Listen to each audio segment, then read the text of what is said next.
बस्तर में पुलिस और माओवादियों के बीच लगातार जंग चल रही है और दोनों ही तू डाल डाल में पात पात वाली स्थिति में।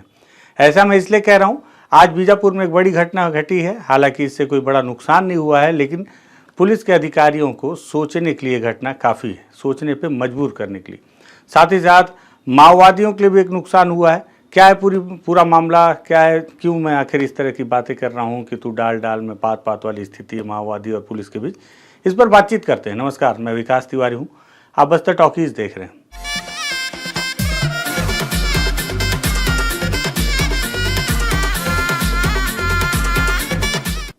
दरअसल आपको याद होगा कि अभी आप ग्राउंड रिपोर्ट अभी आपने हाल ही में देखा ही है कि किस तरह से गंगालूर के इलाके में एक बड़ी मुठभेड़ हुई, जो कि पीड़िया के आंद्री के आसपास में हुई, जो बड़ी मुठभेड़ जिसमें बड़ी संख्या में 26 की संख्या में माओवादी मारे गए, हथियार बरामद हुए।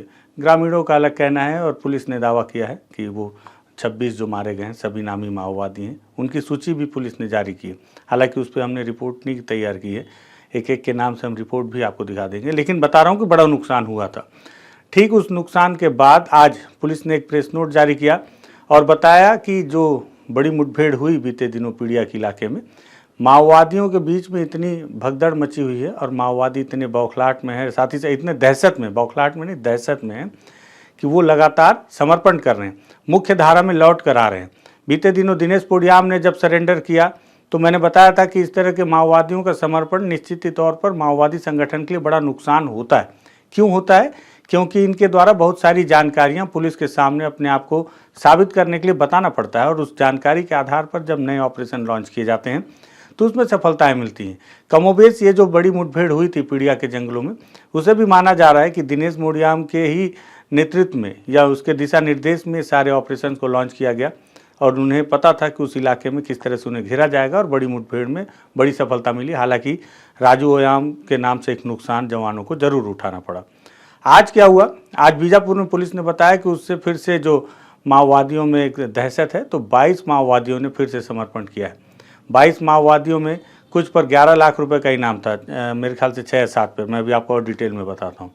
और ये बताया गया कि माओवादियों में लगातार दहशत है। हालांकि देखने में भी आ रहा है, अब ऐसा लग रहा है कि वाकई में माओवादी बैकफुट पर हैं, क्योंकि जिस तरह से माओवादी हर जगह पर घेरे जा रहे हैं, हर जगह मुठभेड़ में उन्हें बड़ा नुकसान उठाना पड़ रहा है। हथियार भी रिकवर किए जा रहे हैं, बड़े AK-47 SLR इंसास जैसे हथियार रिकवर भी किए जा रहे हैं।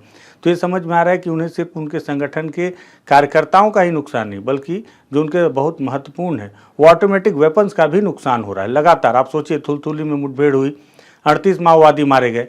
बीते एक रिपोर्ट में मैंने गलती से कह दिया था कि इंद्रावती टाइगर रिजर्व में 11 माओवादी मारे गए, जबकि वहाँ पर भी 31 माओवादी मारे गए थे।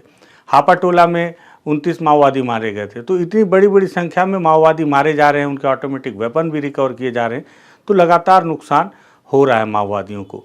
ऐसे में अब ऐसा लगने लगा है कि वो बैकफुट पे हैं। पुलिस ब्यूरो के द्वारा भी इस तरह की बातचीत हुई है कि समय अनुकूल नहीं है, जब तक अनुकूल समय ना आ जाए तब तक अपने आप को अंडरग्राउंड कर लेना चाहिए। ऐसा पुलिस ब्यूरो ने, माओवादियों के पुलिस ब्यूरो ने ऐसा बैठक में एक निर्णय भी लिया है। ये दस्तावेज भी पुलिस के हाथ लग चुके हैं।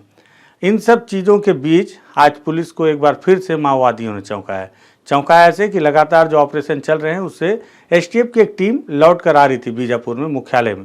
तभी मद्देड़ के पास गोरला नाले के पास माओवादियों ने एक विस्फोट किया और ये विस्फोट उन्होंने असल में पिकअप में जो जवान बैठ कर आ रहे थे उन्हें उड़ाने के लिए किया था। किस्मत बहुत अच्छी थी जवानों की कि पिकअप के ठीक सामने ये ब्लास्ट हुआ। आप तस्वीर देख रहे हैं जिस तरह से पिकअप के ठीक सामने ये ब्लास्ट हुआ है और इस ब्लास्ट के होने की वजह से जो चालक थे और सामने एक जवान बैठे हुए थे उन्हें बहुत हल्की सी चोट आई है, जिनका इलाज पहले मद्देड़ में और अब बीजापुर के जिला अस्पताल में किया जा रहा है। लेकिन ये विस्फोट इतना बड़ा था, अगर आप गड्ढे को देख रहे हैं तो आपको समझ में आएगा कि ये विस्फोट उसी तरह से था जैसा 6 जनवरी को माओवादियों ने कुटरू के इलाके में किया था, कुटरू और बेदरे के बीच में, अम्बेली के पास में, जहाँ स्कॉर्पियो को उड़ा दिया था उन्होंने उस पूरे चपेट में। इसी तरह का ये जो उनकी साजिश थी कि एक बार फिर से उस पिकअप वाहन को उड़ा दिया जाए जिसमें STF के जवान सवार हैं। अब आप उस ब्लास्ट को देख के अंदाज लगाइए कि अगर 1 सेकंड भी और गाड़ी आगे बढ़ती तो आज एक बार फिर से बड़ी घटना हो जाती। और वो माओवादी जिन्हें बैकफुट का दावा किया जा रहा है, जिन्हें ये दावा किया जा रहा है अब ये समाप्ति की ओर है। केंद्रीय गृह मंत्री अमित शाह ने बीते दिनों ट्वीट किया कि 31 मार्च से पहले ही लग रहा है कि पूरा दंडकारण और पूरा देश माओवाद से मुक्त हो जाएगा। लेकिन ये माओवादी अभी भी लगातार मुख्य रास्ते में, मतलब ये जो घटना है, सोचिए कि कुटरू का जो ब्लास्ट हुआ था वो अम्बेली के पास हुआ था, बेदरे अम्बेली। तो आप वहाँ पे आपके पास एक तर्क हो सकता है कि बहुत ही अंदरूनी इलाका है, उस इलाके में माओवादी कभी भी आके ब्लास्ट कर सकते हैं, पुराना बम रहा होगा। लेकिन ये जिस रास्ते में ब्लास्ट किए हैं ये तो मुख्य मार्ग है, राष्ट्रीय राजमार्ग 63 है ये बताया जा रहा है। और मुख्य मार्ग पर शाम 6 बजे माओवादियों ने फिर से इस ब्लास्ट को करके एक बार फिर से बताने की कोशिश की है कि वो जब चाहे जहाँ चाहे फिर से ब्लास्ट कर सकते हैं, चाहे उनके जितने कार्यकर्ता मारे जा रहे हैं, जितने उनके काडर मारे जा रहे हैं, जितने हथियार रिकवर हो रहे हैं, लेकिन वो भी अपने आप को हार मानता हुआ नहीं दिखा रहे हैं। वो बार बार ये बताने की कोशिश कर रहे हैं कि उन्हें आप जितना बैकफुट पर सोच रहे हैं वो उतना है नहीं। वो हर बार ये चुनौती है पुलिस के लिए। वो भी कब चुनौती है? कुटरू में जब ये जो मुठभेड़ हुई थी इंद्रावती टाइगर रिजर्व वाली, जिसमें 31 माओवादी मारे गए थे, उस दौरान हमने देखा था एक तस्वीर कि माओवादियों की आईडी बम इतनी बड़ी चुनौती बन गई है जवानों के लिए कि ये मेटल डिटेक्टर और जो इनके जो बम डिटेक्टर जो वेपन्स हैं, जो उनके संसाधन हैं, उससे भी ये बम को तलाश पाना बहुत मुश्किल हो रहा है। कई बार कभी फॉक्सहोल लगा देते हैं, फॉक्सहोल का बताया जाता है कि वो अचानक से वहाँ बम प्लांट करते हैं, उसकी अलग टेक्निक है इनकी। और कहीं अलग अलग तरीके से उसमें कार्बन लपेटा जाता है कि वो उनकी जद में ना आ जाए, उसकी जो मशीन है वो उसे डिटेक्ट ना कर पाए। इस तरह की समस्याओं से जब जूझते हुए जवानों ने एक नई तरकीब निकाली, और वो तरकीब हालांकि मैं यहाँ बताना नहीं चाहूँगा, लेकिन मैं आपको बता रहा हूँ कि एक नई तरकीब जवानों ने निकाली है ताकि जो सड़क पर आईडी बम लगाए जाते हैं उनसे थोड़ा सा बचने की कोशिश। और बहुत ही देसी जुगाड़ है, और क्योंकि जवानों की सुरक्षा का हवाला है इसलिए उस तकनीक को नहीं बताऊंगा, लेकिन बहुत ही देसी जुगाड़ है। और बीजापुर के इलाके ही मैंने इस देसी जुगाड़ को सबसे पहले प्रयोग करते जवानों को देखा है। कुटरू के इलाके में भी देखा था और राष्ट्रीय राजमार्ग में भी देखा था। बावजूद उसके इस राष्ट्रीय राजमार्ग में माओवादियों ने आईडी ब्लास्ट कर दिया, और आईडी ब्लास्ट करके ये बताया, हालांकि जवान सुरक्षित हैं, ये सुखद खबर है। बहुत हल्की सी 2 जवानों को चोट आई है, लेकिन माओवादियों ने बता दिया कि वो जब जहाँ चाहेंगे वहाँ ब्लास्ट अभी भी कर सकते हैं। मतलब वो अभी भी हार मानने को तैयार नहीं है। जबकि बार बार सोचिए, दिनेश मुडियाम ने कहा कि सरेंडर कर दो। दिनेश मुडियाम ने सरेंडर करने के बाद ये अपील की कि वो भटके हुए लोग थे और उन्हें भटकाया गया था।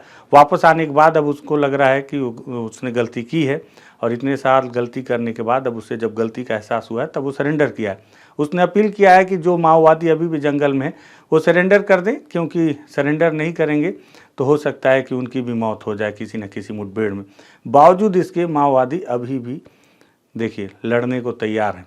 तो ये, और साथ ही साथ राष्ट्रीय राजमार्ग में ब्लास्ट करना, ये माओवादियों के द्वारा सरकार को दी गई एक बार फिर से चुनौती है।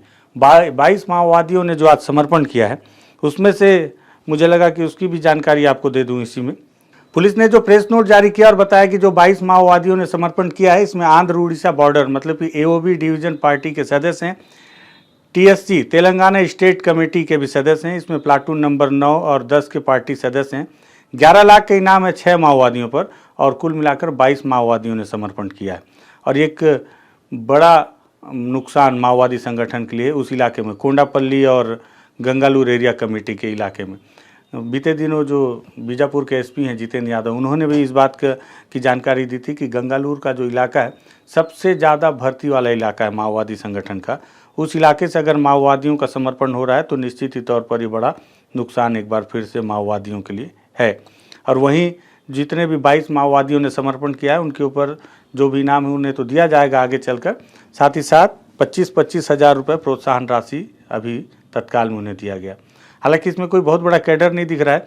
2-2 लाख रुपए के इनामी माओवादी मुझे दिख रहे हैं जो पुलिस ने प्रेस नोट जारी किया है उस आधार पर।